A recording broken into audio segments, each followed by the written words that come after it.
अगली बड़ी खबर यूपी के झांसी सारी बता दें आपको। यूपी के शासनकाल में शुरू हुई मनरेगा योजना, जिसका वर्तमान केंद्र सरकार ने नाम व स्वरूप बदलकर इसे कमजोर करने का काम किया है। केंद्र सरकार के किसान व मजदूर विरोधी उक्त निर्णय के खिलाफ कांग्रेस पार्टी ने काम के अधिकार की रक्षा के लिए 11 जनवरी से 25 फरवरी 2026 तक राष्ट्रव्यापी अभियान मनरेगा बचाओ संग्राम कार्यक्रम चलाने का निर्णय लिया है। संवाददाता टी सिद्दीकी की रिपोर्ट।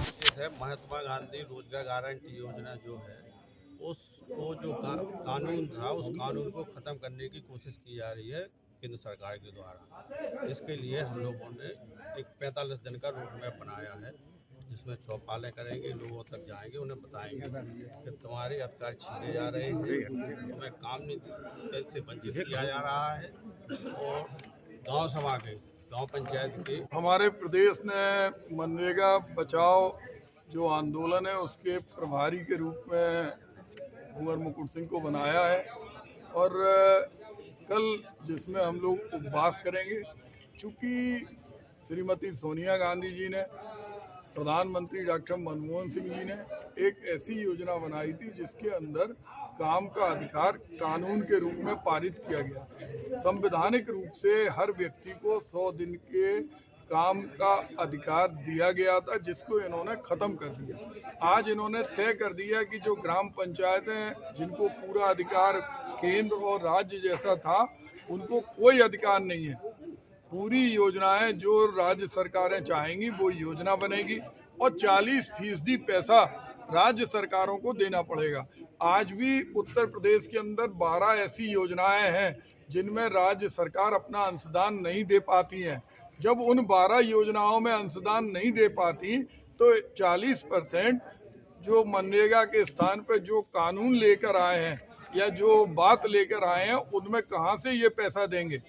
इन्होंने इस मूल भावना को भी ध्यान में नहीं रखा जो राजीव गांधी की सोच थी संविधान संशोधन में, कि जिस तरह देश की सचिवालय दिल्ली में है, राज्य का सचिवालय हर प्रदेश के मुख्यालय में है, जैसे लखनऊ में है, ऐसे ग्राम में राजीव गांधी सचिवालय था।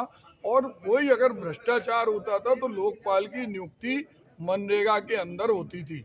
और यहाँ तक कि केंद्र से 11 सदस्यीय एक टीम होती थी, जो अगर कोई बड़ा भ्रष्टाचार राज्य सरकार कर रही है और जिले के अधिकारी और जिले के लोग भ्रष्टाचार कर रहे हैं तो उनको भी पनिशमेंट करने का प्रावधान इस एक्ट में था। इस एक्ट के अंदर ये भी था कि जो छोटे किसान हैं, बुंदेलखंड में स्मॉल मार्जिनल फार्मर बहुत ज़्यादा हैं, तो उनको साल भर में, चूंकि उनके पास खेती नहीं है, तो उनको कभी भी काम मिलता था। अब इन्होंने कह दिया कि जिस समय फसल की कटाई का समय है उस समय हम काम नहीं देंगे। न्यूनतम वेतन के लिए उन्होंने कोई स्पष्ट बात नहीं की, वो भी राज्य सरकार के ऊपर निर्भर है। जब 100 दिन का आप रोजगार नहीं दे पा रहे, आज भी झांसी ललितपुर के अंदर जब से भारतीय जनता पार्टी की केंद्र में सरकार है और राज्य में सरकार है, 6-6, 7-7 महीने से मजदूरों का भुगतान नहीं हो रहा। मजदूर परेशान है, ना उन्हें कोई उसकी जगह बेरोजगारी भत्ता मिल रहा। तो ऐसे में जो योजना ये लेके आए उससे निश्चित रूप से केवल उद्योगपतियों को लाभ होगा। जो लेबर है, जो किसान है, जो गरीब है, वो पलायन करेगा और मजबूरी में अडानी अंबानी जैसे उद्योगपतियों के यहाँ काम करने को मजबूर होगा।